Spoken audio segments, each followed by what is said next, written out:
Hello, everyone. Welcome to my first little guided ASMR tarot video. Or what should I say? Guided ASMR tarot meditation video? I'm not sure. We're still working on the name. Um, if you're familiar with ASMR, you know that it's all about, making those tingly sounds or those beautiful sounds that make you nice and tingly and feel soft. And they also do whisper a lot in those ASMR videos and lives. But if you're not familiar with your boy Ducky here, just know that I like to sing and emit a lot of weird noises with my voice, and whispering is really harsh on your vocal folds because it only uses the edges of your vocal folds and it doesn't use the entire part of your vocal folds. Therefore, you're kind of just using the outside edges whenever you're whispering. And so your vocal cords are having to work a lot harder to emit some kind of voice or to emit and phonate some kind of sound. I don't know. I'm not too sure about the science behind it. I just know that whispering is a lot harsher on your vocal folds than regular speaking. So we're going to do things a little bit different here with my guided meditation ASMR tarot video or whatever. But since this is just the pilot, we're just going to draw one card and we're going to meditate on it. So this card popped up, but we got the Page of Feathers. It showed up in reverse. So the Page of Swords coming in reverse is telling me that maybe we are very good at speaking, we are very good at using our words, we are good at with writing, but sometimes those amazing skills that we have to speak well and enunciate clearly, to write in a deep manner that really impacts others, it may be used in the wrong sense. Maybe right now we are using our skills to communicate in a manner that we shouldn't. Maybe lately we have been focusing a lot more on speaking ill of others or speaking ill about ourselves, when in the past we've known that words are very, what is the word I'm looking for? The words are very impactful. Words can have a lot of depth and weight to them, depending on the words being used or spoken or even written down. So in this video, in this guided meditation, I challenge you, just like I challenge myself during this time, to really reflect on when we used our intellect and our speech at an inopportune time to hurt others. Maybe we are aware that we have power and that our words have immense weight to them, and because we are aware of the gravitas of these words, sometimes we lash out and we purposefully will use our words to hurt other people. So I'm challenging us today to really reflect on ways that we could have handled things differently by maybe taking a deeper breath before speaking, especially speaking on while feeling an immense emotion.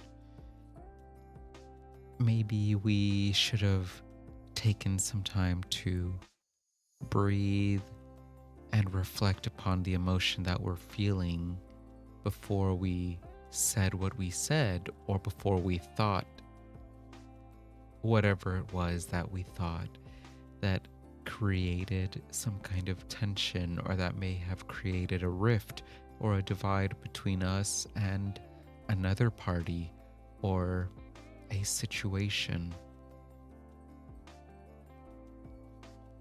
So I'm asking us in this time to really think, what are some things that we may have said to people who we really care about, and we may have hurt them, we may have impacted them in a more negative manner than we wanted by the choice of words we decided to say or express during a time when we were upset or hurt, even during a time when maybe we were happy.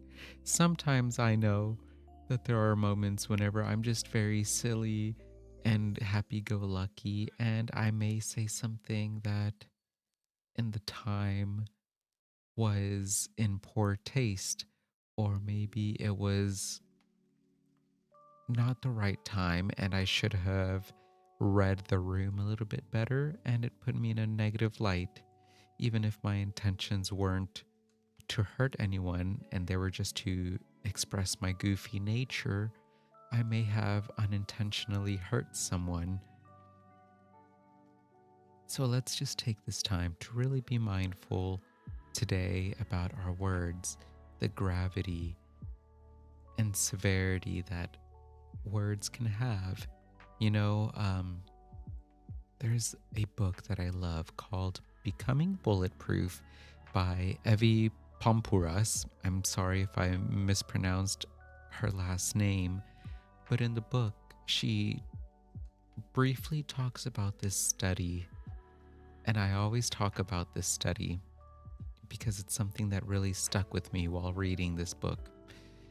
And in it, Evie Pompouras talks about how two separate groups of people read two different sets of words. Group A read uplifting and motivating words that may have been related to a more youthful nature or a younger, resilient energy. And the second group was reading words that may have a little bit more of negative connotations to them, that may be related to getting older, such as maybe declining in health, moving slower, etc. Anyway,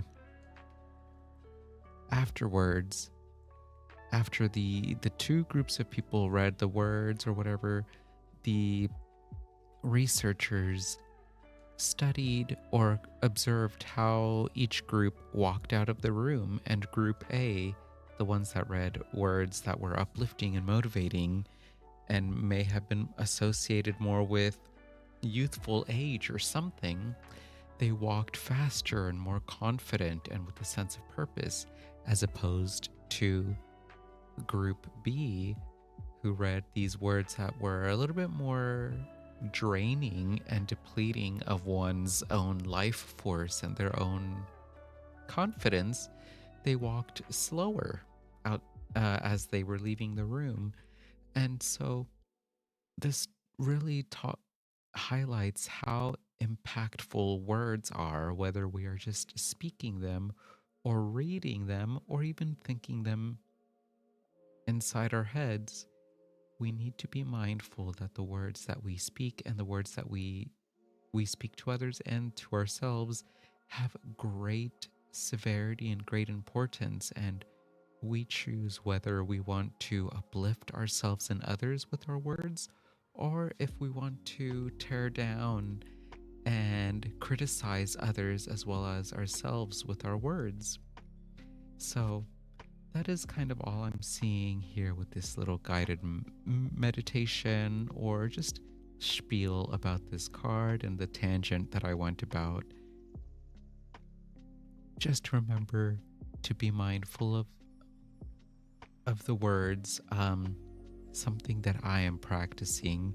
I am a sun sign in Gemini with my moon in Libra. And so, Geminis are known for usually having the gift of gab and being able to speak and connect with anyone and everyone. But growing up in the household that I was in, I observed a lot of people kind of gossiping and talking badly about others. And I caught myself and I noticed that I started falling into ways like that. And so something I'm practicing right now is learning how to speak highly and well of others. There's a way that, I can talk about other people without putting them down. And so I'm learning how to speak highly of anyone and everyone because I do not want my words to impact someone. And, even if unintentionally my words have negatively impacted someone, I would love to hope that I'm in a place in my life now where if someone were to approach me and say something, I would, do some self reflection, just like how this beautiful lady is doing. She seems like she's in a place of self thought and self reflection and kind of analyzing her actions and maybe her own words. I would like to think I'm in a place now where I would apologize if something was misconstrued or interpreted in a way that I did not intend. So, yeah, just remember how powerful and the strength that words and thoughts have. And we have the power to use our mind and our speech to uplift others and uplift ourselves, or to demean, criticize, and judge others and ourselves. So that's kind of what I'm seeing here. If you are someone who gets stuck in their head a lot, I used to be that way. Just keep at it. Just keep trying to be aware whenever your mind starts to drift into a more negative headspace, or when your words, whenever you're speaking, when you start to speak a little bit ill or in a negative light about others or about yourself, counteract it by then reassessing, self evaluating, and then being like, no, I am a bad bee. I am amazing. I may not have won that competition this time, but I worked so hard and I got so far, and I have built resilience, and these are beautiful skills that are going to help me win the next competition, okay? So that's kind of all I'm seeing here. Let me know if you liked this style of whatever this is, guided meditation or a guided way of just looking inwards, and I'll keep on doing more of these. But yeah, that's it for this reading, or not reading, rather, just a guided meditation. Thank you again so much for watching. Feel free to hit that subscribe button if you haven't subscribed. Remember to take care of yourselves mentally, physically, spiritually, emotionally, sexually, and financially. Love and respect yourselves and others as best as you can. And as always, stay hydrated. Thanks again so much for watching, and I'll see y'all on the next video. Bye.